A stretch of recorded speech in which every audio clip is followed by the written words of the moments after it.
Hello नाजरीन, अस्सलाम वालेकुम। देखिए हमारे मुफ्ती सलमान अजरी का नया बयान कितने अच्छे प्यारे अंदाज में हमें समझाया। देखिए उनके बयानात को सुने। मिंबर नूर पर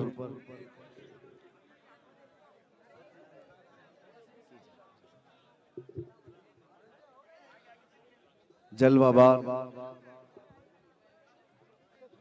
सादात व मशाइख उलमाए ज़वील एहतराम हाज़रीन अहले सुन्नत व जमात, अस्सलामु अलैकुम व रहमतुल्लाहि व बरकातुहू। अल्हम्दुलिल्लाह अल्हम्दुलिल्लाहिल हन्नानिल मन्नान अल्लज़ी खलक़ल इंसान व अल्लमहुल बयान वस्सलातु वस्सलामु अला रसूलिही सय्यिदिल इंसि वल जान व अला आलिही व अस्हाबिही ज़विल खैरि वल इहसान, अम्मा बाद। फ़अऊज़ु बिल्लाहि मिनश शैतानिर रजीम, बिस्मिल्लाहिर रहमानिर रहीम। फ़ला तख़शौहुम वख़शौनी वलिउतिम्म निअमती अलैकुम वलअल्लकुम तहतदून। सदक़ल्लाहु मौलाना अज़ीम। बारगाह रिसालत में आप सल्लल्लाहु तआला अलैहि वसल्लम में एक बार दुरूद पाक का हदिया पेश करें। अल्लाहुम्मा सल्लि अला सय्यिदिना मुहम्मदिन मअदनिल जूदि वल करम व आलिही व अस्हाबिहिल किराम व इब्निहिल करीम व बारिक व सल्लिम सलातन दाइमतन सरमदन अबदा। या रसूल अल्लाह, या हबीब अल्लाह, तेरे इश्क की बदौलत मुझे जिंदगी मिली है। तेरे इश्क की बदौलत मुझे जिंदगी मिली है। मेरी बात बन गई है तेरी बात करते करते। है जो जिंदगानी बाकी ये इरादा कर लिया है।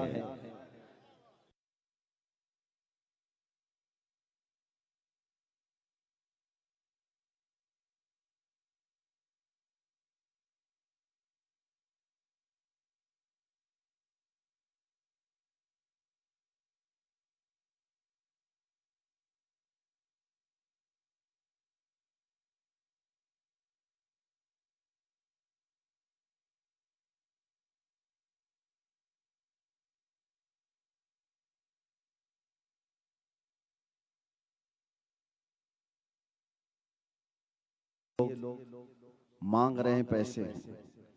एक बात मैं बता देता हूं, हमारी ये जमात गरीब जमात है। हमें सऊदी से रियाल आते नहीं हैं।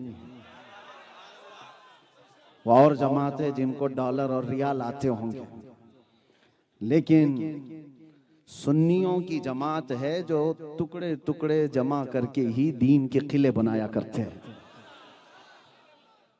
बिहार में भी मैंने देखा, बंगाल में भी मैंने देखा। शुरू में ऐसा लगता था कि ये मेंबर और ये स्टेज पूरा इन लोगों ने चंदे के लिए कर लिया है, लेकिन मेरे अजीजों, ये छोटी छोटी सी पाई अपने लिए नहीं मांग रहे, रसूलुल्लाह के दीन के लिए। और इस पर सरकार हुजूर हाफिज मिल्लत रहमतुल्लाह तआला अलैह जामिया अशरफिया मुबारकपुर जिन्होंने बनाया, आज जा करके देखें, ताजमहल जिसके सामने फीका लगता है। सुन्नियों का किला है। अल जामियातुल अशरफिया मुबारकपुर बनाने से कबल सरकार हाफिज मिल्लत रहमतुल्लाह तआला अलैह रोजाना कुछ तलबा को लेकर मुबारकपुर निकल जाते थे रात को, और नात शरीफ पढ़ते हुए तलबा जाते थे और लोग अपने घरों से ला लाकर झोली में चवन्नी और अठन्नी डालते थे। बस चवन्नी और अठन्नी इतनी ही जमा करके वापस आते और सुबह फिर बैठकर बुखारी शरीफ पढ़ाया करते थे। उन्होंने चवन्नी और अठन्नी भी जमा किए, तब जाकर के वो एक अजीम किला बना है। ये उलमा जिस वक्त दीन के लिए मांग रहे हों, तो आप उनके मांगने पर भी ऐब ना समझें और आपके यहां पर देने पर भी ऐब ना समझें।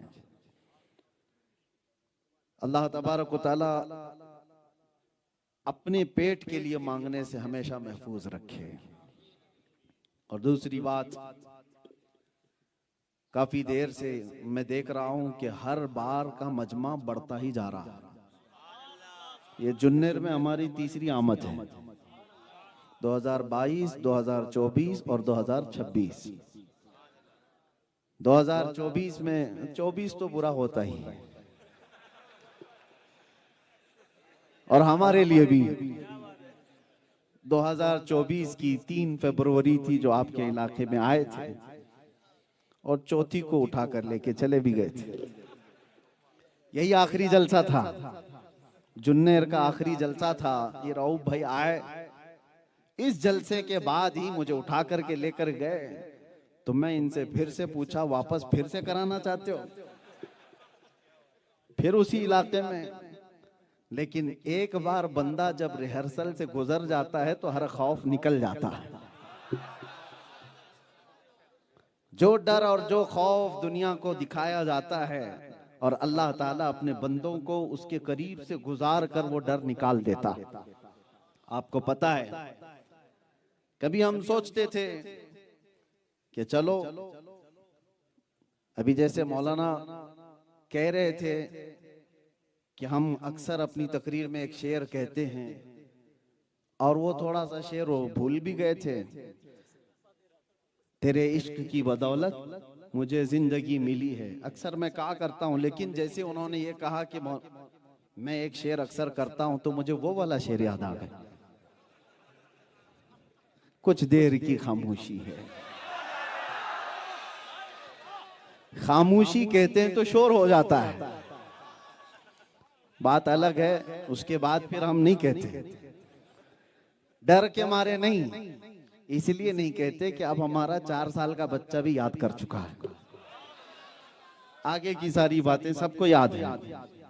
बहरहाल मेरे अजीजों, हालात जो भी, मैं एक वाकया पढ़ रहा था। सैयदना मूसा कलीमुल्लाह अलैहिस्सलातु तस्लीम, अल्लाह के जलीलुल कद्र पैगंबर हैं। फिरौन के सामने मूसा अलैहिस्सलाम को जाना था तो अल्लाह ताला ने आपको एक मौजज़ा दिया था। मौजज़ा क्या है? आपकी जो लाठी थी, आपकी जो लकड़ी थी, उसको जमीन पर डालते तो सांप बन जाता, अजदा बन जाता, और फिर उसको हाथ में ले लेते तो वापस लकड़ी बन जाता। यह हज़रत मूसा अलैहिस्सलाम का मौजज़ा है, कुरान में इसका जिक्र है। लेकिन मूसा अलैहिस्सलाम उस जलीलुल कद्र पैगंबर को अल्लाह ताला ने डायरेक्ट मौजज़ा फिरौन के सामने डालने का हुक्म नहीं दिया। जाकर के भरे दरबार में तुम डाल दो लकड़ी और ये अज़दा बन जाए, नहीं। फिरौन के पास जाने से पहले रब तबारक व तआला ने एक तजुर्बे से उनको गुजारने के लिए पहले हुक्म दिया कि तुम अपनी लकड़ी जमीन पर डालो। जब कोई था नहीं वहां, जैसे ही लकड़ी जमीन पर उन्होंने डाली वो अज़दा बन गया। अल्लाह ने फरमाया, ला तखफ खुदहा वला तखफ, आप पकड़ लो ए मूसा, डरो मत। इसलिए कि पहली मर्तबा जब बंदा कोई नई चीज देखता है तो अचंभे में आ जाता है, शौक हो जाता है। यह हमारी और आपकी बात है। मूसा अलैहिस्सलाम जैसी पहली मर्तबा उस लकड़ी को डालते हैं जमीन पर, आपने देखा अचानक अज़दा बन गया। तो रब का हुक्म हुआ, डरो मत, पकड़ो उसको। मूसा अलैहिस्सलाम ने पकड़ लिया तो फिर देखा लकड़ी बन गई। तो एक रिहर्सल था, नबी को जब किसी के सामने, जालिम के सामने जाने से पहले भी अल्लाह तबारक व तआला तरबियत दे रहा है, यानी उस रिहर्सल से गुजारा जा रहा है। पहले आप जमीन पर खुद डाल करके देखो, फिर पकड़ो। हमने किताबों में पढ़ा कि अल्लाह तबारक व तआला जब किसी से दीन का काम लेना चाहे तो उसको जालिमों के पास जाने से पहले कुछ तरबियतें भी अता करता। सहाबा इकराम की जिंदगी भी, ताबईन और औलिया कामिलीन की जिंदगी भी। तो उलमाए रब्बानीन इस बात को समझें कि जिंदगी में अगर कोई मुसीबत आ जाए, मस्जिद के इमाम, जैसे अभी मौलाना लोग यहाँ पर भी इमाम है, कोई ट्रस्टी निकाल दिया इनको। क्यों मौलाना, क्यों निकाल दिया? कहा जुम्मा में भयानक तकरीर कर दिया था, दूसरे दिन इन्होंने फायर कर दिया, कमेटी वालों ने निकाल दिया। मौलाना जाओ बोरिया बिस्तर लेकर। मौलाना छोटे बच्चों को लेकर के निकल पड़े। लेकिन इस वाक़े के बाद मौलाना को अब डरना नहीं चाहिए, उन्हें समझ जाना चाहिए मेरी किस बात से इन्होंने निकाला। अगर वो हक बात पर थे तो उस हक बात पर जमे रहे और डटे रहे। यह जो आई हुई मुसीबत है, तुम्हें अचानक निकाल दिया गया, अचानक तुम्हें बेघर होना पड़ा, अपने बच्चों को और अपनी बीवी को लेकर जाना पड़ा। इसके बाद अब इतनी मजबूती आ जानी चाहिए कि रब तबारक व तआला अब तुमसे दीन का बहुत बड़ा काम लेने वाला है। छोटी मुसीबत तुमने देखी है, छोटी मुसीबत देखी है, हो सकता है रब तबारक व तआला अब ट्रस्टियों के सामने नहीं, बहुत बड़कों के सामने बोलने का तुम्हें हुक्म अता फरमाएगा। और इसीलिए मेरे आका सल्लल्लाहु तआला अलैहि वसल्लम ने इरशाद फरमाया, अफदलुल जिहादी कलिमतु हक़्क़िन इंद सुल्तानिल जाइर, सबसे अफजल जिहाद, जिहाद का नाम सुनकर के लोग घबरा जाते हैं, डर जाते हैं। मेरे अजीजों, ये मुकद्दस लफ्ज है, एक पवित्र लफ्ज है। दूसरों से डर डर करके तुम ये छुपाते रहोगे तो मेरे नबी की आधी सीरत तुम्हें छुपानी पड़ जाएगी। नबी पाक सल्लल्लाहु तआला अलैहि वसल्लम की जिंदगी पाक, क्या हुजूर ने जिहाद नहीं किया है? अगर लफ्ज जिहाद प्रोपेगेंडा की शक्ल इख्तियार कर चुका कुफ्फार और मुशरिकीन की तरफ से, तो मैं उस पर भी अभी आता हूं। आपको छुपाने की जरूरत नहीं, उसकी अच्छाइयां और उसकी सच्चाइयां बता करके रहो। मेरे आका सल्लल्लाहु तआला अलैहि वसल्लम फरमाते, सबसे अफजल जिहाद हक बात कहना जालिम बादशाह के सामने, जालिम बादशाह के सामने हक बात कहना। अजीजा ने गिरामी वकार, यह उलमाए रब्बानियीन की सिफात में से है कि अगर वो ये मनसब छोड़ दें तो अल्लाह ताला बहुत नीच कौम को तुम्हारे ऊपर हाकिम बना देगा। जब ये मनसब कोई छोड़ दे, हक बयान करना। इसीलिए मैंने कुरान पाक की आयत ये तिलावत की, फला तख्शौहुम वख्शौनी, रब ताला फरमाता है उनसे मत डरो, मुझसे डरो। एक खौफ खुदा अपने सीने में बसा लो, अल्लाह हर खौफ तुम्हारे दिल से निकाल देगा, हर खौफ निकाल देगा। और रब ताला कुरान पाक में इरशाद फरमाता है, इन्नमा ज़ालिकुमुश शैतानु युखव्विफु औलियाअहु फला तखाफूहुम वखाफूनी इन कुंतुम मुमिनीन। अगर तुम ईमान वाले हो तो ये आयत सुनो। अल्लाह फरमाता है वो शैतान है जो अपने चेलों के जरिए से डर डालता है तुम्हारे दिलों में, खौफ डालता है दिलों के अंदर। कैसे डालता है? इसकी तफसीर में अल्लामा कुर्तुबी रहमतुल्लाह ताला अलैह फरमाते हैं, शैतान अपने चेलों को जमा करता है, जितने मुनाफिक हैं, जितने कुफ्फार हैं, इसके चेले हैं, और उनकी ताकत बढ़ा चढ़ा करके बोलने वाला एक जमात में आ जाता है। कोई तुम्हारे अंदर आएगा, मुनाफिक कौन है? दुश्मन तो आपको समझ में आ जाता है ये देख करके, मुनाफिक नहीं समझ में आता। तुम्हारी जमात में बैठा होगा, हो सकता है दाढ़ी टोपी वाला होगा, लेकिन बिका हुआ होगा और उसका दिल कुफ्र में भरा हुआ होगा, इस्लाम की बुग़्ज़ और अदावत उसके दिल के अंदर होगी, लेकिन दिखता वो मुसलमान होगा। कुरान की तफसीर में फरमाया गया, ऐसा शख्स आएगा और तुम्हारे दिलों के अंदर डर डालेगा, खौफ डालेगा। अरे ऐसे मामलात हैं, उनकी ताकत कितनी है पता है? उन्होंने कितनी ताकत जमा की है पता है? सहाबा इकराम रिदवानुल्लाह ताला अलैहिम अजमईन के जमाने में ये बात आई थी। एक शख्स आया था जमात में जो मक्का के कुफ्फार और मुशरिकीन की ताकत बता बता करके सहाबा को डरा रहा था। कहां तुम निकले हो बगैर चप्पल के, कहां तुम निकले हो फाका करते हुए? उनकी ताकत देखते हो, उनके पास हथियार, भाले, नेज़े कितने हैं। अल्लाह ने उसके रद में यह आयत उतारी, कुरान में बयान फरमाया, ये शैतान के चेले हैं जो डर सुनाते हैं, तुम उनसे न डरो। अल्लाह फरमाता मुझसे डरो अगर ईमान रखते हो।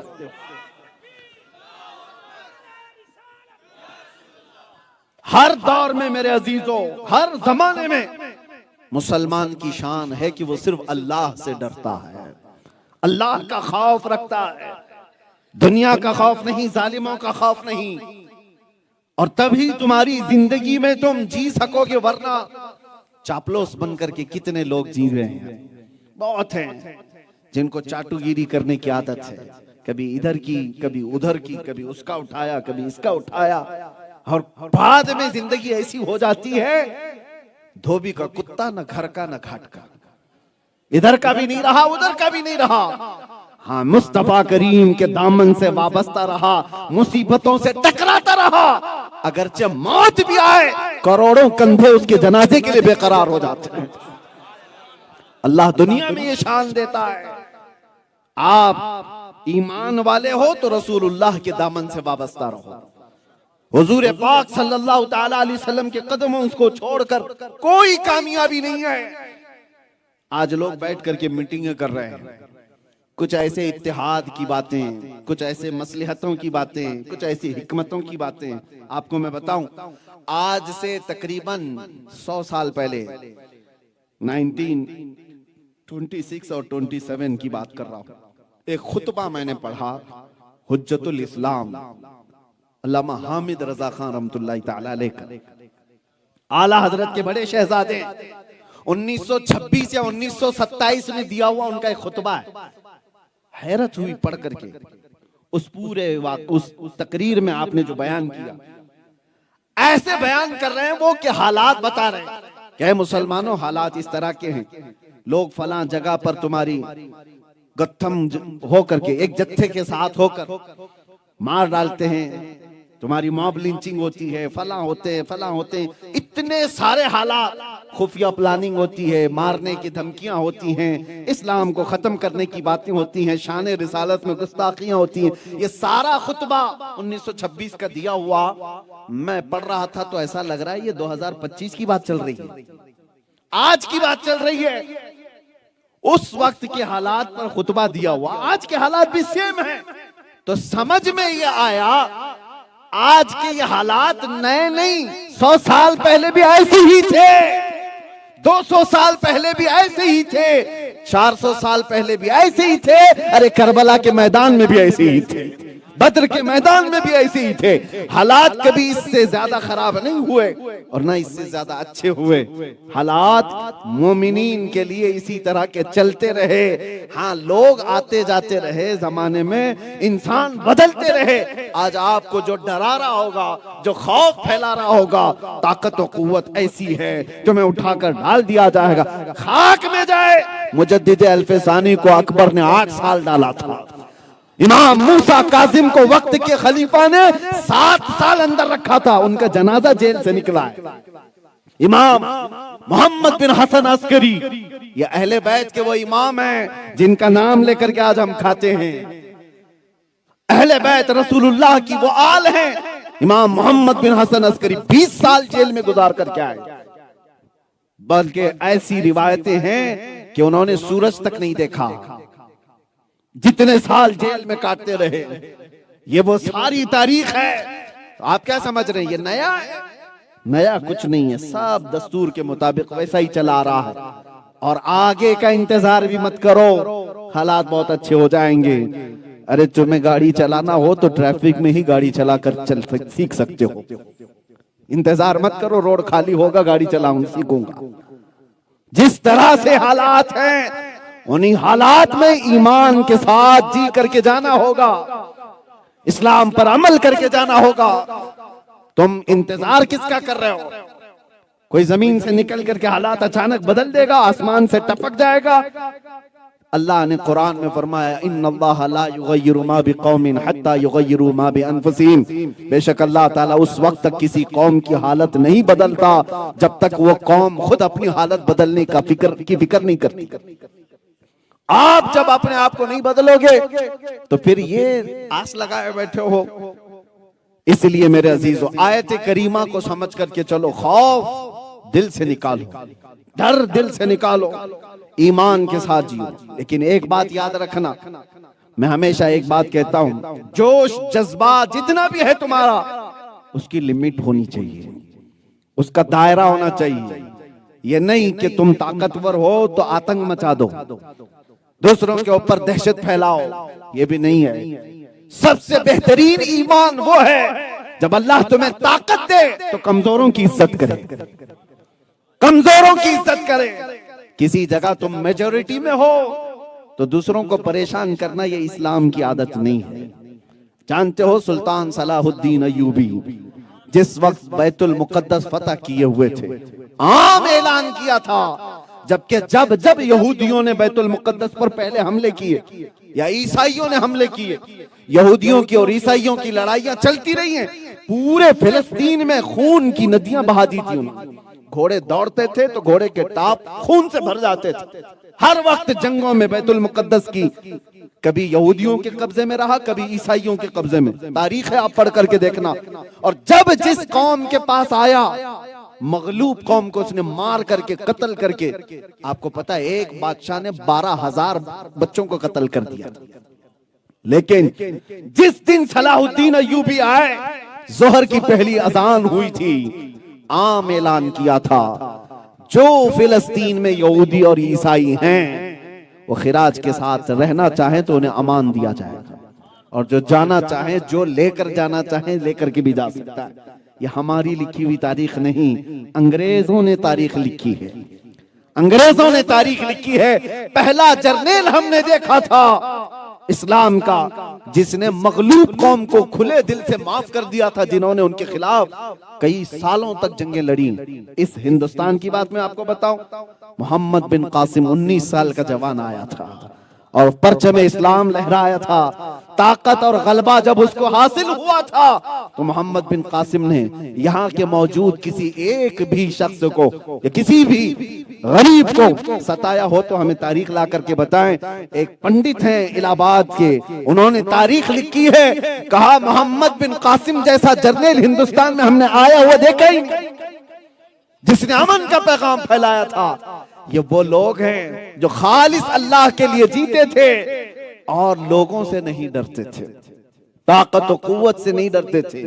आपसे मैं ये बात कह रहा हूं, दो चीजें, एक डर किसी से न हो। सरकार हाफिज मिल्लत रहमतुल्लाह ताला अलैह का एक कौल मेरे वालिद गिरामी रहमतुल्लाह ताला अलैह सुनाया करते थे, दो चीजों पर जिंदगी भर अमल करना, किसी जालिम से डरना नहीं, किसी कमजोर पे जुल्म करना नहीं। किसी बड़े से डरना नहीं, कभी मत डरो, लेकिन अपने छोटे से छोटे पर कभी जुल्म करना नहीं। ये बात याद रखो, अगर तुमने अपने से कमतर पर जुल्म किया तो तुमसे बड़ा जालिम अल्लाह तुम्हारे सर पर बिठाएगा। दोनों चीजों को बैलेंस करके चलो। हम डरते किसी से नहीं है, खौफ नहीं रखते, लेकिन साथ में ये भी कहो किसी कमजोर पर हम जुल्म नहीं करते।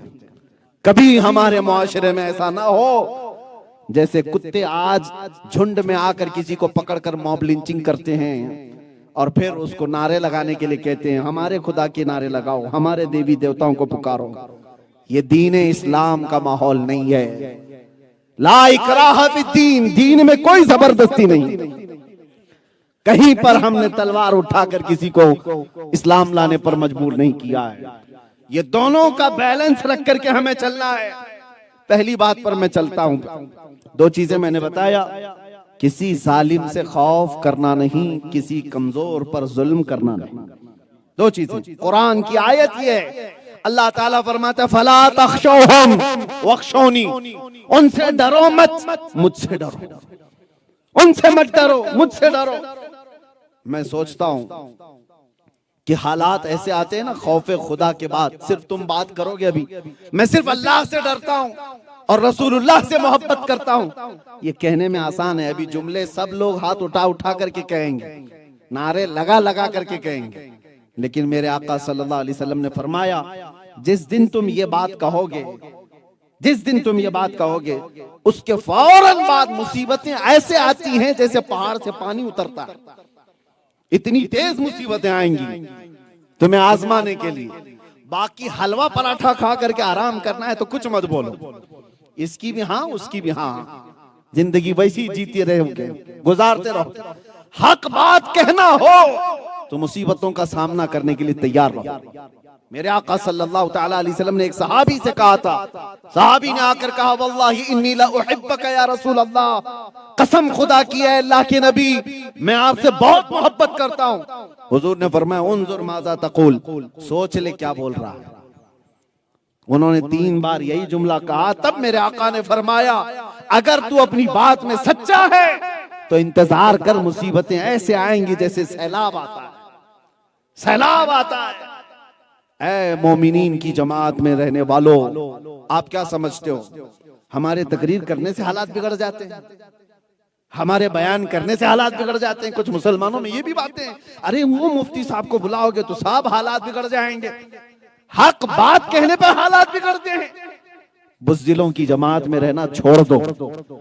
मैं जिस इलाके से वाबस्ता हूं, मैं कर्नाटक का रहने वाला हूं। कर्नाटक का पहले नाम मैसूर था और मैसूर के एक शेर का नाम सुना होगा, टीपू सुल्तान। और उन्होंने एक बहुत प्यारा नारा दिया था, गीदड़ की 100 साला जिंदगी से शेर की एक दिन की जिंदगी बेहतर है।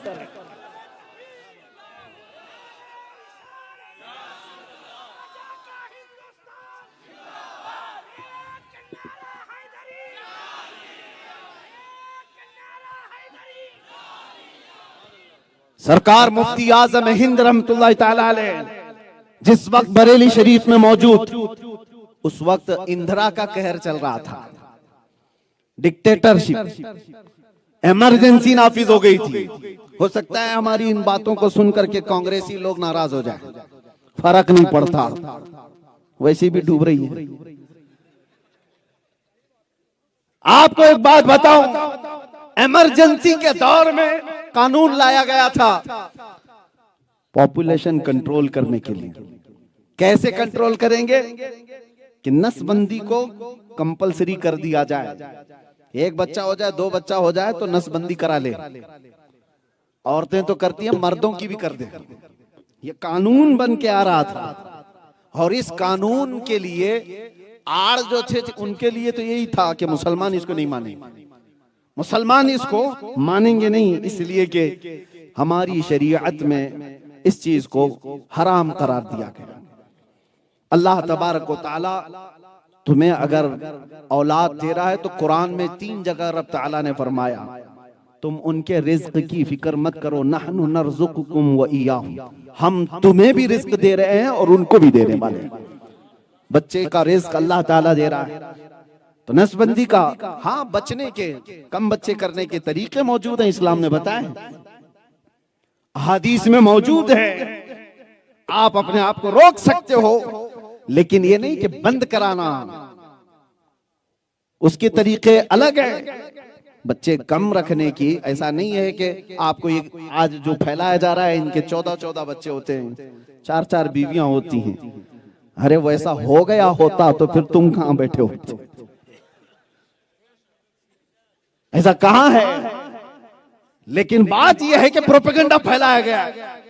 मैं आपसे कह रहा हूं, सरकार मुफ्ती आजम हिंद के जमाने में जब ये बात आई तो इंदिरा का कहर भी था, इमरजेंसी भी थी, ऐसे कि जो हुक्म दिया जाए, बूढ़े हजरात या बड़ी उम्र वाले जानते हैं उस दौर को, डर डर करके सारे जी रहे थे। मुसलमानों की बात थी तो उन्होंने सोचा कि मुसलमानों को समझाने के लिए मौलाना लोग ही सही हैं, और मौलाना लोग बोलेंगे तो सही हो जाएंगे। तो सबसे पहले वो लोग जिस दरबार में गए थे वहां से फतवा लेकर के आए, देवबंद से, तो वहां से तो मिल ही जाएगा, इसलिए कि जो तारीख बता रही है। अब वो मिल भी गया, ऐलान भी हुआ, लेकिन असर किसी पर होता नहीं, इसलिए कि हिंदुस्तानी मुसलमानों पर राज है तो आला हजरत का, बरेली का है, यहां पर हासिल करना बड़ा मुश्किल है। तो फिर यहां कारिंदे भेजे गए, सरकार मुफ्ती आजम हिंद जिस वक्त जलवा बार हो, मेरे अजीज हो, अल्लाह अकबर, सरकार मुफ्ती आजम हिंद की महफिलें ऐसी हैं कि बगैर टोपी कोई मजलिस में बैठता तो आप उसकी तरफ नहीं देखते थे कि शनाख्त अपनी खो जा रहे हो तुम। जो किसी की परवाह ना करते वो हुकूमत की कहां करते। जब ये बात आई तो मुफ्ती आजम हिंद ने अपनी तरफ से फतवा लिखा कि दूसरी जगह से ये ऐलान हो रहा होगा, कहीं और से तुमने फतवे लिए होंगे, शरीयत मुस्तफा सल्लल्लाहु ताला अलैहि वसल्लम का हुक्म ये है, नसबंदी हराम है तो हराम, और ये ऐलान हो गया। इसका मतलब ये नहीं है कि ये बोलने के बाद पूरा डंका बज गया और सब खत्म हो गया। तारीख पढ़ो, जिस प्रेस से ये फतवा छपा था, हुकूमत वक्त के कारिंदों ने वो पूरा प्रेस जला दिया था। जितने लोग ये पोस्टर दीवारों पे लगा रहे थे, सबको पकड़ पकड़ करके अंदर किया था, लेकिन मुफ्ती आजम हिंद तक हाथ नहीं पहुंचा। लेकिन जितने लोगों ने शरीयत हक्का की इस बात को फैलाने की कोशिश की, सबको पकड़ करके मारा गया, दबाया गया। प्रेस को, अखबार को कहीं ये छापने की इजाजत नहीं थी। उस इमरजेंसी के दौर में सरकार मुफ्ती आजम हिंद से लोगों ने कहा, बड़ी मुसीबतें हुजूर, बड़ी मुसीबतें हैं, क्या क्या होगा। तो आपने सिर्फ इतना कहा था, फतवा नहीं बदलेगा, तख्त बदल जाएगा। और लोगों ने देखा तारीख में फिर जो डिक्टेटर यहां बने हुए थे, अचानक अल्लाह तबारक व तआला का कहर ऐसा आया कि तख्त ही उलट गया। आज तक शरीयत मुस्तफा सल्लल्लाहु तआला अलैहि वसल्लम का वो हुक्म है, लोग अगरचे कुछ भी फैला रहे हों, लेकिन हक के लिए जब कभी आवाज उठती है तो मुसीबतें आती हैं, घर पर आती हैं, बीवी बच्चे खतरे में आते हैं, घर बार खतरे में आता है। लोग ये समझ करके चले, अगर हुजूर से मोहब्बत है तो मेरे अजीजों खाली हमारे ही बीवी बच्चे नहीं हैं। लोग हमसे ये कहते हैं कि छोटे बच्चे हैं, उनका भी ख्याल करो, घर कौन देखेगा, आपके चले जाने के बाद क्या होगा। मेरे अजीजों, हम नहीं शादी किए हुए, हमारे ही बच्चे नहीं है, वो सहाबा के भी थे जो बद्र में रसूलुल्लाह के साथ जा रहे थे, जो ओहद में रसूलुल्लाह के साथ जा रहे थे। क्या उनकी औलाद नहीं थी, उनकी जायदादें नहीं थी, उनके रिश्तेदार नहीं थे? सब थे। एक जंग ऐसी है जिसमें 1 महीना तक सहाबा पेट पर पत्थर बांध करके लड़ते रहे। जंग खंदक का मौका मैं बता रहा हूं। वापस वो जंग खत्म हुई, 5 किलोमीटर दूर है सिर्फ मदीने से, 5 किलोमीटर है। सहाबा वापस आ रहे थे रसूलुल्लाह के साथ, थके हारे, जख्मों में चूर। बीच रास्ते में जिब्राइल अमीन आए और अर्ज किया, या रसूल अल्लाह सल्लल्लाहु तआला अलैहि वसल्लम, अल्लाह का हुक्म है यहीं से आप बनु नुज़ैर की जंग पर जाएं। बनु नुज़ैर एक कबीला था जिसने बगावत की, धोखा दिया था मदीने वालों और हुजूर पाक सल्लल्लाहु तआला अलैहि वसल्लम के मुकाबिल में कुफ्फार और मुशरिकीन की मदद करके मदीने को तबाह करने के मंसूबे बनाए थे। उनके खिलाफ जंग के लिए हुजूर को हुक्म हुआ, लेकिन ये 1 महीने से थके हुए, जख्मों से चूर, कहां से उनके खून बह रहा था। बीच रास्ते में खड़े हैं सहाबा और जिब्राइल अमीन आए। रसूलुल्लाह सल्लल्लाहु अलैहि वसल्लम ने जिब्राइल से ये कहा, मैं अपने सहाबा से पूछ तो लूं कि ये बड़े थके हुए, महीना भर से खंदक भी खोदा है, जंग भी लड़ी है, ये अभी मदीने गए नहीं हैं, बीवी बच्चे घरों में हैं, रिश्तेदार घरों में हैं। जिब्राइल ने कहा, आप पूछ लें अपने सहाबा से। रसूल करीम सल्लल्लाहु तआला अलैहि वसल्लम ने सारे सहाबा को मुखातब करके कहा, ऐ मेरे सहाबा, जिब्राइल का हुक्म, जिब्राइल की तरफ से पैगाम आया, अल्लाह का हुक्म है कि यहीं से हम बनु नुज़ैर के मुकाबिल में जाएं। वो सहाबा जो थके हुए थे, उन्होंने हुजूर को सुना, उनके बीवी बच्चे थे, ये कह सकते हम मरहम पट्टी करके आ जाएंगे, बीवी बच्चों से बात करके आ जाएंगे, घर में राशन पानी पहुंचा करके आ जाएंगे, घर के हालात देख करके आएंगे। किसी एक सहाबी ने नहीं कहा हम घर जाकर मुलाकात करके आए, राशन पानी दे करके आए और मरहम पट्टी करके आए। जैसे ही हुजूर ने पूछा, क्या ख्याल है तुम्हारा है मेरे सहाबा, सारे सहाबा एक जुबान होकर कहते हैं, आका देर किस बात की, चले यहीं से चलते हैं। ये सहाबा का ईमान था। लोग आज छुपने के लिए मसलहत के दरवाजे ढूंढते हैं। बहुत सारी बातें हैं मेरे अजीजों। सरकार सैयदना इमाम हुसैन का तज़किरा हर साल करने वाले लोग बुज़दिल कैसे हो सकते हैं? इमाम हुसैन को क्या ताना दोगे कि उन्होंने अपने बच्चों को ला करके मैदान में शहीद करवा दिया? वो दीन का मसला था, मेरे आका की शरीयत की बका थी और हर जमाने में जरूरत पेश आती रहेगी। ज्यादा से ज्यादा क्या होगा, इस रूए जमीन पर मौत आ सकती है, उसके आगे कुछ नहीं है। और आशिक रसूल मौत से कभी डरता नहीं है, इसलिए कि मौत उसके लिए हादसा है जिसको जलना है, जलना है, जलना है, जलना है। और मौत उसके लिए हादसा नहीं जिसका यह अकीदा हो, इधर आंख बंद होगी उधर दीदारे मुस्तफा होगा। उसके लिए हादसा नहीं है, ये तोहफा है, ये तोहफा है। इसीलिए तो आशिकों की जमात ने कहा था, मर करके जब कब्र में जाएंगे और मुनकर नकीर उठाकर पूछ रहे होंगे, बता तेरा रब कौन है, तेरा दीन क्या है, हुजूर को दिखाकर पूछेंगे इनके बारे में क्या कहता था। आशिक सादिक ये कहता है, ये सवालात तो सब छोड़ो, अब तो पाए नाज से आए फरिश्तों क्यों उठूं, अरे मर के पहुंचा हूं यहां इस दिलरुबा के वास्ते, मर के पहुंचा हूं यहां इस दिलरुबा के वास्ते। हुजूर को देखने के लिए मुझे मरना पड़ा है, मैं कब्र में आया हूं तो नबी को देखने के लिए। अजीजा ने गिरामी वक़ार, फिर खौफ किस बात का, डर किस बात का? इसीलिए हमारे बुजुर्ग ये कहा करते थे, सुन्नियों के जनाजे सज धज कर के जाते हैं। हमने पूछा कि इनको नया कपड़ा सफेद इत्र में, इनको खुशबुओं में मुअत्तर, सुर में भी लगाया, फूलों से सजाए, ऐसा लगता है दूल्हा बनकर जा रहा है, इसकी कौन सी शादी, मर गया है। लेकिन बुजुर्गों ने कहा नहीं, इसको सजा सवार कर इसलिए भेजा जा रहा है कि आज अपने नबी से मुलाकात के लिए जा रहा है शबे गोर भी उसी गुल से मुलाकात की रात। मौत का खौफ नहीं, डर हर चीज का निकालो। हाँ, रब तबारक व तआला इरशाद फरमाता है, वलनबलुवन्नकुम बिशैइन मिनल खौफ, हम थोड़ा सा डर दे करके तुम्हें आजमाते हैं। हाँ, दुनिया में कुछ चीजों का डर आता है, ऐसा नहीं है कि बिल्कुल नहीं आएगा, लेकिन रब ताला फरमाता है वो डर भी हमारी तरफ से दिया हुआ है। थोड़ा सा डर हम देते हैं और उसके बाद तुम कुल उसी को ना समझ बैठो। जैसे कुछ कौमें इसलिए गुमराह हुई कि उन्होंने सूरज का कहर देखा तो सूरज को खुदा समझ बैठे कि ये कभी भी आग फेंकता है। आसमान का जलाल देखा, कभी पत्थर बरस गए या कुछ भी हो गया तो आसमान को खुदा समझ बैठे, उनकी इबादतें करने लगे। समंदर की तुग़यानी देखी तो उसकी इबादत करने लग गए, ये बहुत ताकतवर है। वो डर था, उसके बाद इम्तिहान था। डर दे करके रब तबारक व तआला इम्तिहान लेता है। फिरौन का जुल्म देखा लोगों ने, इतना पावरफुल है तो उसकी इबादत करने लग गए। हर जमाने में आज भी होंगे कुछ ऐसी कौमें जिनको अल्लाह ने ताकत और कुव्वत दिया है, पावर दिया है, कुर्सी दिया है, वो पैसा भी उनके पास, कुर्सी भी उनके पास, फिर उसके बाद जुल्म का एक नया खेल रचा जाता है। इस वक्त इम्तिहान होता है। इस जुल्म को देखकर, इनकी ताकत को देखकर कहीं खुदा मत समझ लेना, खुदा मत समझ लेना, इबादत करने पर ना लग जाना।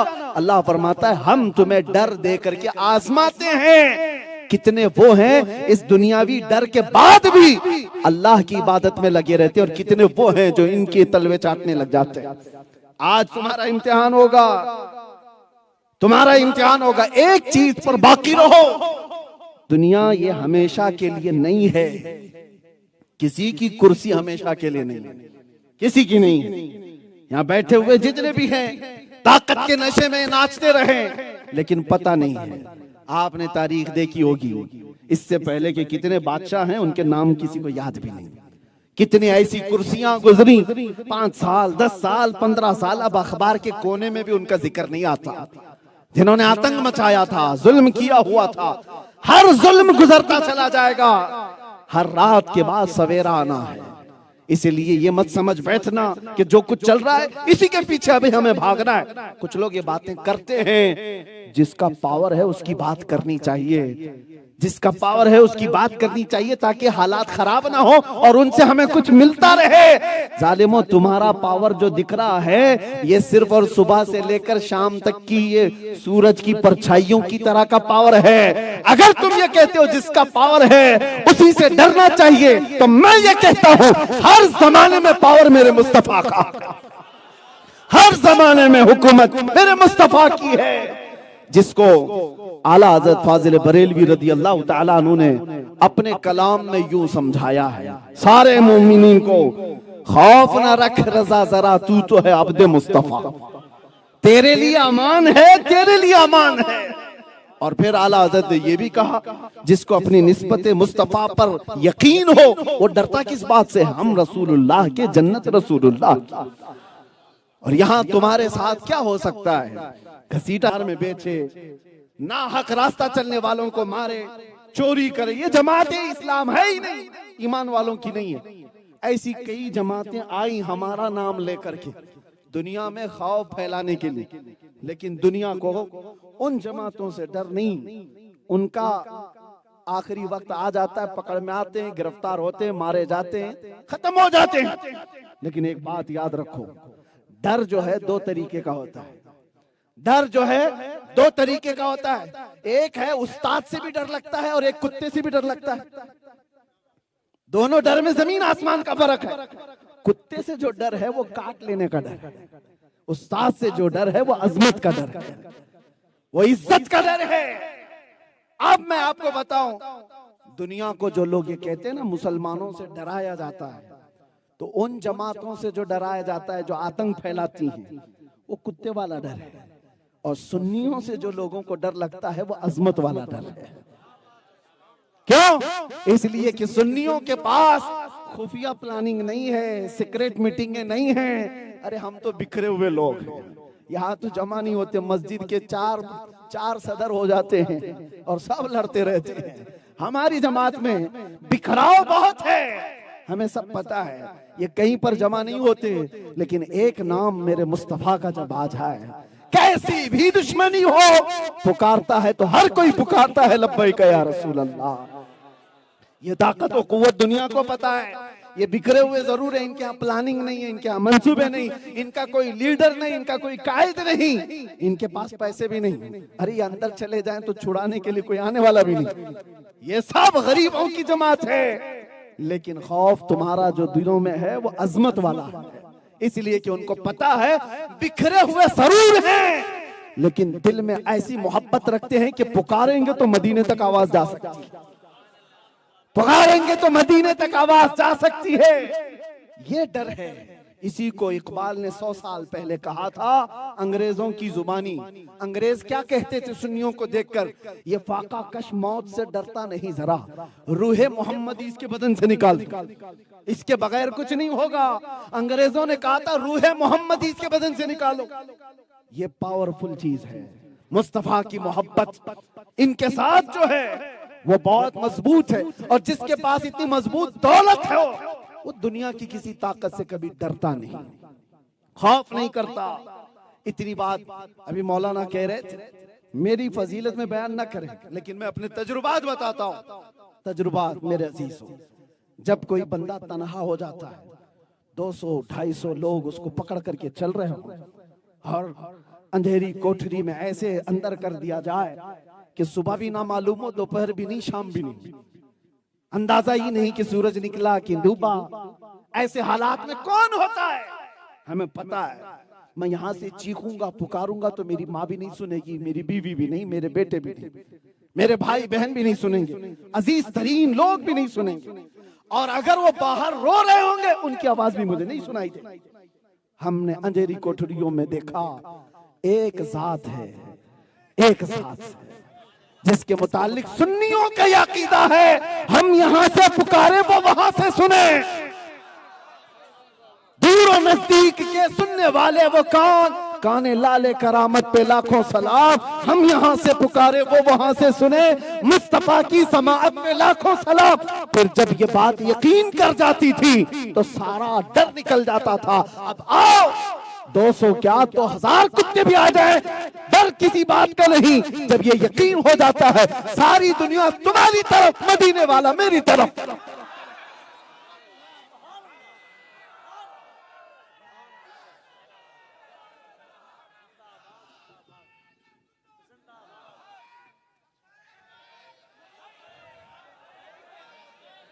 और एक बात मैं पूछता हूं जुन्नर वालों, तवज्जो के साथ, ईमान के साथ जवाब दो। ईमान के साथ तुम्हारा यह अकीदा है या नहीं कि अल्लाह का रसूल आमिना का लाल हमारे साथ है? बेशक नबी पाक सल्लल्लाहु तआला अलैहि वसल्लम हमारे साथ है, ये अकीदा है कि नहीं? जब इतना बड़ा अकीदा रखते हो तो फिर उनके सामने कौन सा कीड़ा मकोड़ा है? बात है, वाह। कौन सा कीड़ा मकोड़ा है? मेरे अजीजों, वो सहाबा का ईमान लेकर के आओ। हम मैदान उहद में एक खातून दौड़ती हुई आई थी, एक खातून दौड़ती हुई आई थी जिसके 4 रिश्तेदार मर गए थे, शहीद हो गए थे, भाई भी, बेटा भी, बाप भी, शोहर भी। लेकिन उस खातून ने वो चारों रिश्तेदारों को नहीं देखा। मदीने वालों से पूछने लगी, आमिना के लाल कैसे हैं, रसूलुल्लाह कैसे हैं? लोगों ने कहा वो सलामत है। तो उन्होंने कहा, वो खातून ने, अरुणी मुझे दिखाओ पहले, मैं नबी पाक को देखना चाहती हूँ। जिसके घर में मैयत हो, बेटा भी शहीद हो गया वो जंग में, भाई भी, एक औरत के 4 रिश्तेदार बड़े अहम होते हैं, शोहर भी, बेटा भी, भाई भी, बाप भी, और वो औरत कहती है मैं रसूलुल्लाह को देखना चाहती हूँ। जब नबी पाक को दिखाया गया तो अपना आंचल फैला करके वो खातून कहती है, या रसूल अल्लाह कुल्लु मुसीबतिन बादक जुललुन, ऐ अल्लाह के नबी अगर आप हैं तो हर मुसीबत छोटी है, हर मुसीबत छोटी है अगर आप सलामत हैं। अगर आमिना का लाल सलामत है तो मेरी कायनात सलामत है। आपसे मैं ये कहता हूं, नबी पाक की इज्जत अगर सलामत है, हमारी इज्जतें बाकी रहेंगी। और अगर हुजूर की इज्जत पर फर्क आएगा, हम अपनी इज्जत बना के करेंगे क्या? हम अपनी इज्जत बना के क्या करें? हमें लोग सलाम मारे, हमारे लिए लोग खड़े हो जाए, हमारे लोग हाथ चूमे, हमें गुल पोशियां करें, हमें चादर पोशियां करें। अरे नबी पाक की इज्जत के बाद तुम्हारी हैसियत क्या है?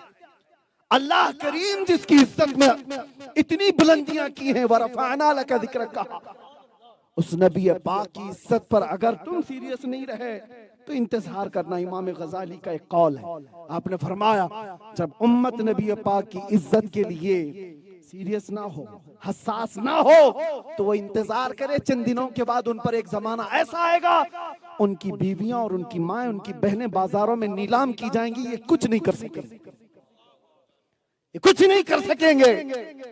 उम्मत पर वो वक्त आ जाएगा। मैं बहुत साल पहले इस जुमले को पढ़ा था और कहा भी था, आप देखना माओ, बहनों, बेटियों सबकी इज्जतों पर हर्फ आ जाएगा।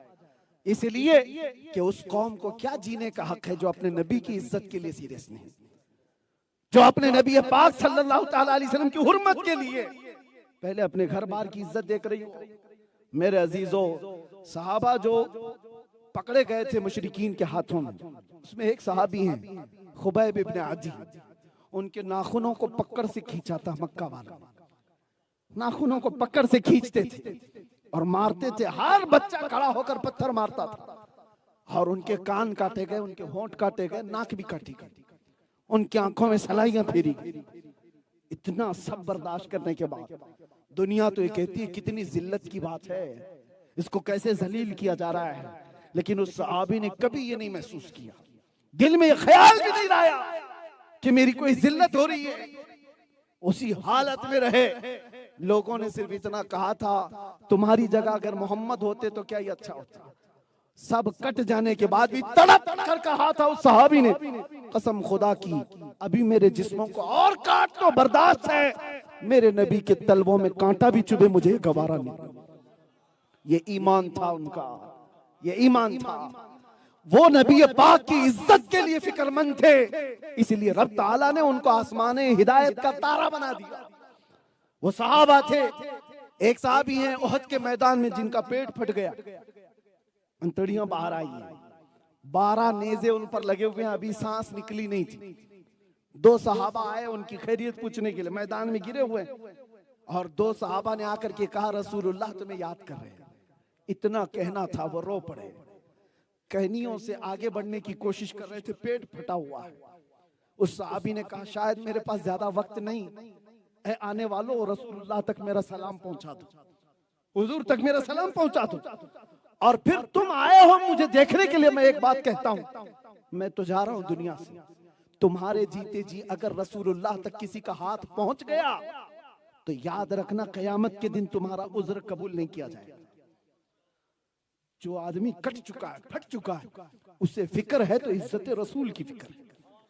जाने से 2 मिनट पहले बंदा ये तो कहता आने वालों घर में ये बचा हुआ है, बीवी को दे देना, बेटों को दे देना, घर संभाल लेना, रिश्तेदारों को आखिरी सलाम, कुछ नहीं कहा उस सहाबी ने। आने वाले सहाबा से कहा याद रखना तुम्हारे जीते जी अगर नबी पाक तक किसी का हाथ पहुंच गया तो कयामत के दिन तुम्हारा उज्र कबूल नहीं किया जाएगा। फिक्र है तो इज्जत मुस्तफा। इसलिए उन सहाबा को रब तबारक व तआला ने आसमान का तारा बना दिया। जो नबी पाक की इज्जत के लिए हसास होता है, अल्लाह उसकी इज्जत को बुलंद करता है। आज जुन्ने आने के लिए हमें कितने पापड़ बेल पड़ने पड़ते हैं, पता नहीं कितनी दूर का इलाका पहाड़ों में बसा हुआ, लेकिन यहाँ आओ देखो, अरे तुम्हारा क्या ताल्लुक है बरेली से, क्या ताल्लुक है। कितने तो ऐसे होंगे जो बरेली कभी गए नहीं होंगे, देखे नहीं होंगे, लेकिन इस मजमे में भी अगर पुकारो इश्क मोहब्बत, इश्क मोहब्बत, ये नगमा तुम्हारी जुबान पर आया कहां से? पहाड़ों में बसी हुई कौम, जंगलों में बसी हुई कौम, दरियाओं के किनारे बसी हुई कौम, हर एक की जुबान पर मेरे रब ने इमाम अहमद रजा का नगमा पहुंचाया है। तो सिर्फ इसलिए कि वो आला हज़रत अपने बाप दादे के कसीदे नहीं पढ़ते थे, जिंदगी भर रसूलुल्लाह की इज्जत के मुहाफिज रहे। जो नबी पाक की इज्जत की पहरेदारी करता है, मौला उसको कहां कहां तक पहुंचाता है तुम्हें अंदाजा भी नहीं, कहां कहां तक पहुंचाता है अंदाजा भी नहीं। बात रसूलुल्लाह की इज्जत की हो और खौफ किसी से ना हो, अल्लाह ताला उसके कलाम को भी जिंदा रखता है, उसके नाम को भी जिंदा रखता है। कुर्सियां कितनी आई और चली गई, मेरे अजीजों कुछ नाम बाकी रह गए। आज 800 सदियों से, 800 सालों से गरीब नवाज की हुकूमत चल रही है कि नहीं चल रही? हर आने वाला बच्चा गरीब नवाज की हुकूमत को अपने दिलों पर महसूस करता है। क्यों? वो जालिमों से दब करके रहने वाले लोगों में से नहीं थे। अरे उनका क्या नहीं किया गया? हाँ, उनको दरख्त के नीचे बैठने नहीं दिया जाता, पानी बंद कर दिया गया और उठ करके जाने पर मजबूर कर दिया गया। ताकतवर लोग थे, जादूगर लोग थे, बादशाहों की फौज थी, सब जेर हो गए। इसलिए कि कुरान की आयत पर गरीब नवाज ने अमल किया था, फला तख्शौहुम वख्शौनी, उनसे मत डरो, मुझसे डरो। आपको पता है शादी देव एक बहुत बड़ा पंडित था, और उस जमाने में शादी देव, उससे पहले उसका नाम दूसरा था, रामदेव। ये वाला नहीं है, बहुत पहले की बात कर रहा हूं। सरकार गरीब नवाज, एक अंक वाले की बात नहीं कर रहा, सरकार गरीब नवाज के दौर में उस वक्त मौजूद सारे लोगों ने बड़े साहब के पास जाकर के कहा कि ये फकीर आया है, दुर्वेश आया है, और पूरे अजमेर का माहौल ऐसा हो गया वैसा हो गया। उसके पास 500 लोग ऐसे थे जो तरबियत में थे। सबको बुलाया और कहा मैं एक मंत्र दूंगा और वो मंत्र पढ़ोगे तो वो सारी ताकत भस्म हो जाएगी। वो जो आया है दुर्वेश, वो दुर्वेश जो आया है, जो फकीर आया, उसकी ताकत और कुव्वत भस्म हो जाएगी। 500 लोगों को लेकर के आया, और ये बात सरकार गरीब नवाज के खादिम ने आकर के कहा कि हुजूर, उस वक्त आप अना सागर के करीब खीमे में इबादत में मसरूफ। खादिम ने आकर के कहा बहुत बड़ी फौज आ गई है, और वो मारने तोड़ने की बात नहीं कर रहे हैं।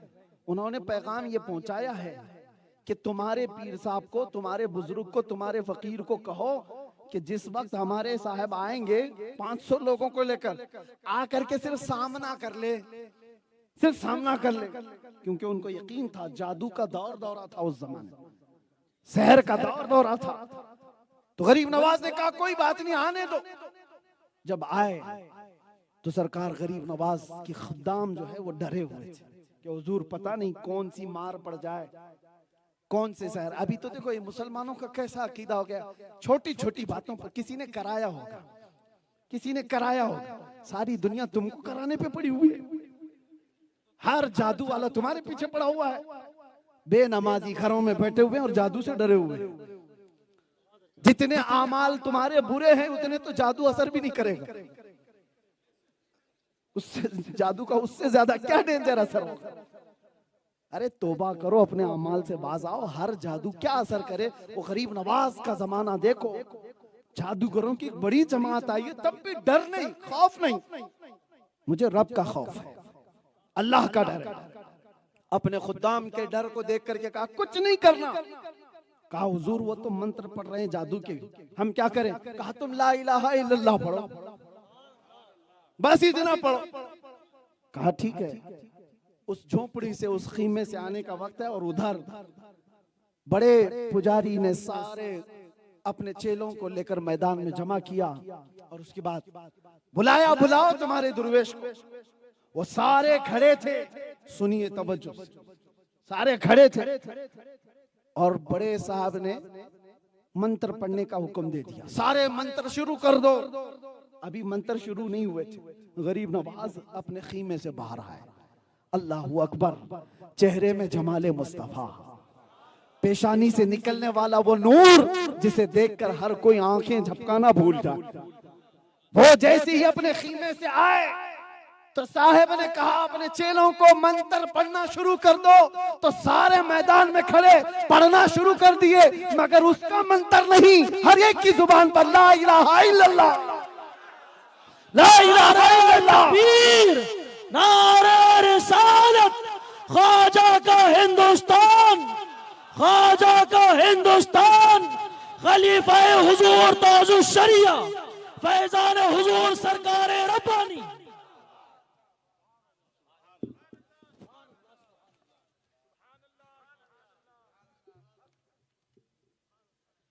इसी को इकबाल ने क्या कहा सुनते हो? बस मैं गुफ्तगू खत्म करता हूं। इकबाल यूं कहता है कि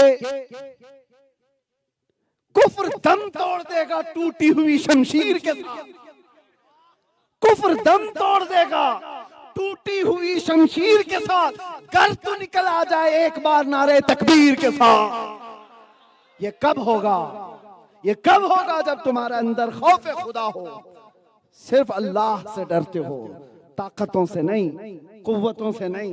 अरे ऐसा वक्त ना आ गया हो तुम्हारे ऊपर। लोग ये कहते हैं, एक रिक्शे वाले आए थे हमारे पास, कुछ साल हो गए, कहा हज़रत हालात बहुत खराब है, ऐसे हालात में भी दाढ़ी रखना जरूरी है? ऐसे हालात में भी? मैंने कहा मुंडा लो और लिख करके दे दो कि 100 साल जिंदा रहोगे, निकाल लेने के बाद 100 साल जिंदा रहोगे। कहा उसका तो हजरत भरोसा नहीं, ये तो मैं नहीं कह सकता। कहा जब तुझे पता है अब आएगी या तब आएगी तो सुन्नत मुस्तफा के साथ जाएगा, इसमें क्या शर्म की बात? हुजूर की मोहब्बत और हुजूर की सुन्नतों के साथ जाए। लोग ये जो कह रहे हैं कि ऐसे हालात हो गए, ऐसे बदल जाना चाहिए, ऐसे बदल जाना चाहिए। कुछ लोग बदलते बदलते कहां तक बदलो, कहां तक बदलोगे? सेक्युलर लगने के लिए दाढ़ी निकाल लिया, सेक्युलर लगने के लिए टोपी छुपा लिया। हरे दुनिया तुम्हें इतना सेक्युलर बनाएगी कि कपड़े भी उतारने पड़ जाए। कहां तक छुपाओगे? सब छुपा लोगे। ये वो दुनिया है जो हमारे नौजवानों को कानों में बालियां पहनाती, हाथों में चूड़ियां, और अब तो चोटियां भी आ गई। और कपड़े इनके देखो, हर तरफ से खिड़कियां। ये क्या मिजाज है? जानवरों की जिंदगी, मुस्तफा के गुलामों की जिंदगी नहीं है। नबी पाक के चाहने वालों की जिंदगी ये नहीं है। हुजूर के गुलामों की जिंदगी ऐसी थी कि वो किसी गली से गुजरते थे तो लोग उसकी खुशबू पहचान कर मदीने की तारीफ करते थे। वो जिंदगी हो। लोगों को आज चोटी रखने पर शर्म नहीं आती तो तुम्हें दाढ़ी रखने में क्यों शर्म है? हुजूर पाक सल्लल्लाहु ताला अलैहि वसल्लम की मोहब्बत में, और ये बात इसलिए खुल करके कहता हूं, नबी से मोहब्बत करना कोई जुर्म है? हुजूर से इश्क करना कोई जुर्म है? इसीलिए तो बुलंद आवाज से मैंने कहा था आई लव सय्यदुना मोहम्मद। जुर्म नहीं है ये, कानून के दायरे में रह करके बात कर रहे हैं। लेकिन आपके अमाल पर मुझे बड़ा अफसोस होता है। किसी और की क्या जरूरत है तुम्हें गुमराह करने की? एक बड़े ऑफिसर है हमारे मिलने वाले, लेकिन नाम के जाहिर इजहार के बाद बगैर मैं आपसे कहता हूं, उन्होंने कहा मुफ्ती साहब आप इतने जज्बाती क्यों हैं अपनी कौम को लेकर के? क्यों इतने जज्बाती हैं? मैंने कहा इनके हालात देख करके डर लगता है, इसलिए बोलते हैं डर लगता है। उन्होंने कहा एक बात मैं अपने तजुर्बे से बताऊं, आपकी पूरी कम्युनिटी को कोई कुछ नहीं कर सकता, सिर्फ अगर ये टूटेगी तो आपके अपने लोगों से ही टूट सकती, बाकी कोई इनको कुछ नहीं कर सकता। बहुत अच्छी बात मेरे सामने कही थी। दुनिया वाले जितनी बातें कहें हम जानते हैं इनको कोई कुछ नहीं कर सकता। आपकी खुद की कौम जब तक अपने आपस में नहीं तोड़ेगी कोई नहीं तोड़ सकता। और ये कुरान की बात है। अल्लाह ने फरमाया वलन यजअलल्लाहु लिलकाफिरीना अलल मुमिनीना सबीला। अल्लाह हर किस ताकत नहीं देगा ईमान वालों पर किसी को। लेकिन आपके हालात ऐसे हैं एक दूसरे को तोड़ रहे। कैसे? ये जो छोटे बच्चे हैं ये जानते हैं ये बाइक राइडिंग कहां से सीखते हैं? ये जो हुल्लड़ मचाना मोहल्लों में कहां से सीखते हैं? नौजवानों से। तुमने उनके अंदर अखलाक को तोड़ा है। नौजवान आज जिन अखलाक के पीछे भाग रहे हैं ये अपने आने वाली नस्ल में ये ट्रांसफर करते जा रहे हैं, तुम्हें अंदाजा भी नहीं। तुम अपने कपड़े फाड़ करके पहन रहे हो और उसके बाद कहते हैं मेरी लाइफ है, मुझे एंजॉय करने दो। तुम्हें पता नहीं तुम्हारे पीछे एक नस्ल तुम्हें देख रही है, कितने बच्चे तुम्हें देखकर आइडियल समझते हैं और उसके बाद वही हरकत वो भी करना चाहते हैं। तुमने अखलाक को तोड़ दिया, मेरे मुस्तफा करीम सल्लल्लाहु अलैहि वसल्लम के अखलाक। हाँ, एक नौजवान वो होता है मेरे अजीजों, मैंने कुछ बच्चों को भी देखा है, मैं बहुत उनकी इज्जत करता हूँ। कुछ बच्चे वो है जो हमें देखते भी रहे, उनके माँ बाप उन्हें दिखाते भी। एक बच्चा मौलाना साहब लेकर के आए, छोटा सा है, 4 साल का है, और उससे पूछा कि बेटा बताओ क्या करना चाहते हो। वो मेरा नाम लेकर कहता है मैं सलमान अजहरी बनना चाहता हूँ। मैं अपनी तारीफ में नहीं कह रहा, अल्लाह ताला मुझसे 1000 दर्जे बेहतर बनाए, 1000 दर्जे बेहतर बनाए। लेकिन मेरे अजीजों, ये चीजें ट्रांसफर होती हैं, अखलाक बदले जाते हैं आने वाली नस्लों में। आज हम जिस तरह से बोलते हैं, मैं भी ये ऐलान करके जाता हूं। लोगों ने पूछा भी था कि क्या होगा इसका, इतना बोलकर अंदर चले गए, फिर जाओगे, फिर जाओगे, फिर मारे जाओगे, कुछ भी होता रहेगा। लेकिन मैं उनसे कहता हूं, याद रखना एक जमाना आएगा जब हमारी नस्लें आएंगी, उन नस्लों को ये सब बातें याद रहेंगी, कौन क्या कह रहा था। इस जमाने में उन नस्लों को ये बात तो याद रहेगी कि कुछ कुत्ते नबी पाक की शान में भौंकते थे। उस वक्त वो इतना तो सीना चौड़ा करके कह सकते हैं, हमारे बाप दादे रोटियां नहीं सेक रहे थे, उन कुत्तों की दुम पर पांव रख के खड़े हुए थे। उनका फख्र होगा, उनका ईमान ताजा रहेगा। बाकी हमारे साथ जो होना है वो होगा, लेकिन कौम के अंदर बुज़दिली तो नहीं आएगी, बच्चों के अंदर बुज़दिली तो नहीं आएगी। उलमाए रब्बानीन से फिर मैं आखिरी में यही कहूंगा, कुरान की आयत पर आ जाओ, फला तख्शौहुम वख्शौनी, उनसे मत डरो। अल्लाह फरमाता मुझसे डरो। अल्लाह फरमाता आगे, वली उतिम्म निअमती अलैकुम, और मैं अपनी पूरी नेमतें दे दूंगा, पूरी नेमतें दे दूंगा। सिर्फ अल्लाह से डरो, सिर्फ अल्लाह से खौफ करो। अल्लाह फरमाता पूरी नेमतें दे दूंगा। वलअल्लकुम तहतदून, और अल्लाह से खौफ करते रहोगे तो करीब है कि तुम ही हिदायत पर रहोगे, तुम ही हिदायत पर रहोगे। आप जब पैदा हुए थे, आपके कानों में किसी इमाम साहब ने कुछ कहा था? कुछ कहा था? मुसलमान बच्चा जब पैदा होता है तो कान में क्या पढ़ा जाता है?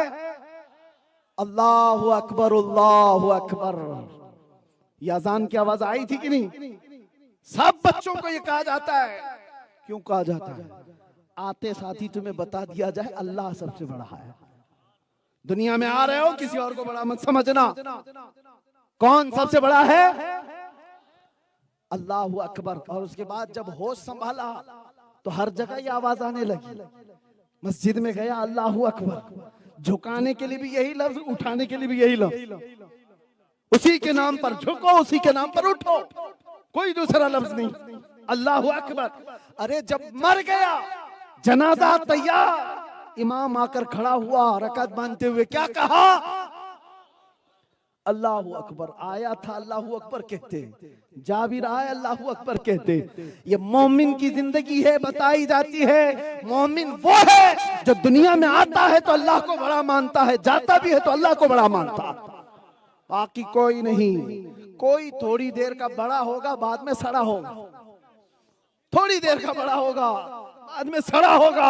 हमेशा का बड़ा सिर्फ अल्लाह रब्बुल इज्जत है, वह हई और कय्यूम है। इसी बात पर मैं अपनी गुफ्तगू को खत्म करते हुए आपसे इतनी बात कहूंगा, आ जाओ मेरे मुस्तफा के कदमों में, जहां से ईमान दिया गया, जहां से खौफ निकाला गया, दिलों के अंदर मजबूती भरी गई। सहाबा फाके में थे, एक खजूर पर 10 लोग रहते थे, लेकिन चलते थे तो कैसर और किसरा भी कांपते थे, इसलिए कि उनके सीनों में मेरे आका ने खौफे खुदा भर दिया था, अल्लाह का डर भर दिया था। आज आओ अपने दिलों से सब डर निकालो, अल्लाह का डर। अल्लाह मुझे तन्हाई में भी देख रहा है, मजमे में भी देख रहा है, मस्जिद में भी देख रहा है, बाजार में भी देख रहा है। मेरी आंखें जो खयानत कर रही हैं, अल्लाह उसको भी देख रहा है। मेरे दिल के अंदर जो वसवसे गुजर रहे हैं, अल्लाह उसको भी देख रहा है। याद रखना नौजवानों, आज फितनों का दौर है। तुम्हारे हाथों में अगर नंगी तस्वीरें आ रही हैं मोबाइल पर, तो इस बात का याद रखना, बाप देख रहा है, भाई देख रहा है या नहीं देख रहा पता नहीं, अल्लाह देख रहा है। अल्लाह का खौफ रखो, वो तुम्हें पर्दों के पीछे भी देख रहा है, तुम्हारे दिल में गुजरने वाले हालात से भी वाकिफ है। इसलिए अल्लाह का खौफ जब होगा, किसी बुराई से रोकने की हमें जरूरत भी नहीं पेश आएगी। लोग कहते हैं मौलाना यहाँ नशा ज्यादा हो गया, इस पे बोलो, मौलाना यहाँ इल्म कम हो गया, इस पे बोलो, मौलाना यहाँ जुआ ज्यादा खेल रहे हैं, उस पे बोलो, मौलाना यहाँ चोरी ज्यादा कर रहे हैं, उस पे बोलो, लड़कियां आवारा हो गई, उस पे बोलो, बेपर्दा हो गई, उस पे बोलो। अरे किस किस पे बोलो? एक बात याद रखो, खौफे खुदा दिल में आए, मोहब्बत मुस्तफा बस जाए, हर बुराई का खात्मा उसी दिन हो जाए, हर बुराई का खात्मा उसी दिन हो जाए। फिर किसी तकरीर की क्या जरूरत, फिर किसी दवा की क्या जरूरत। जो बंदा अल्लाह से डरता है वो कदम रखते ही आंख उठेगी किसी औरत की तरफ, तो उसे ये याद आएगा कि अल्लाह मुझे देख रहा है। कल क़यामत के दिन इसका सवाल होगा, किसी का 1 रुपया ले रहा होगा, उसे याद होना चाहिए अल्लाह मुझे देख रहा है। और क़यामत के दिन मुझसे इसकी पूछ होगी।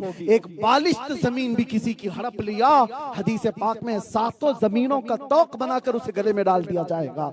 जिसने सूद का 1 लुकमा खाया, मेरे आका ने फरमाया वो काबा शरीफ के सामने अपनी माँ से जिना करने के बराबर है। ये सारा खौफे खुदा तुम्हें दिला रहा हूं। शराब की 1 घूंट पीता है आदमी, तो क़यामत के दिन मुजरिमों का पीप गरम करके उसको पिलाया जाएगा।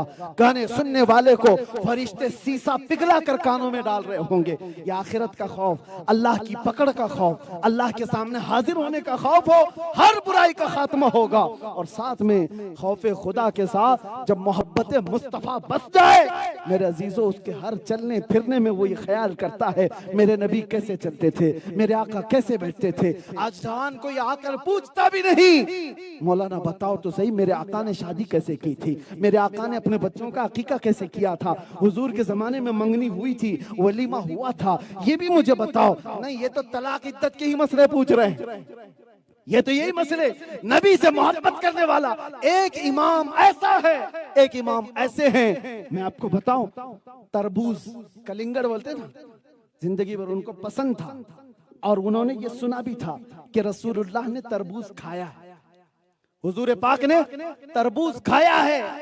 वो इमाम बहुत बड़े इमाम, उनको भी ये सुन्नत पर अमल करना था, उनको पसंद भी था, लेकिन जिंदगी भर खा नहीं सके, खाए नहीं, किसी बीमारी की वजह से नहीं। उम्र के आखिरी हिस्से में मुरीदीन ने उनसे पूछा, आपको पता है ये नबी पाक ने खाया भी है, सुन्नत है, और आपको पसंद है, खाते क्यों नहीं? वो इमाम कहते हैं मैं इंतजार में हूं, कोई ऐसी हदीस लाकर मुझे बताए कि हुजूर ने कितने टुकड़े करके खाए थे ताकि मैं वैसे खाऊं। खाना तो है मगर नबी के तरीके से खाना है।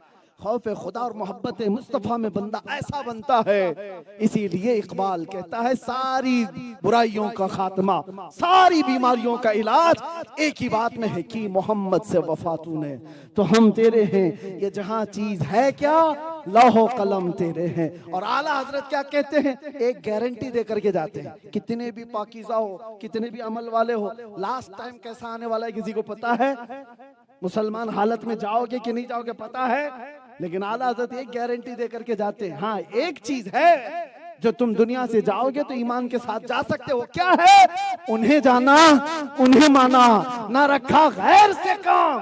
अरे लिल्लाहिल हम्द, मैं दुनिया से मुसलमान गया, लिल्लाहिल हम्द, मैं दुनिया से मुसलमान गया। और आओ बारगाह मुस्तफा में अर्ज करते हैं, आका मैं मुजरिम हूँ, आका मुझे साथ ले लो, कि रस्ते में है जा बजा थाने वाले, चमक तुझसे पाते हैं सब पाने वाले। मेरा दिल भी चमका दे, मेरा दिल भी चमका दे, मेरा दिल भी चमका दे। लब्बैक या रसूल अल्लाह, लब्बैक या रसूल अल्लाह, लब्बैक या रसूल अल्लाह।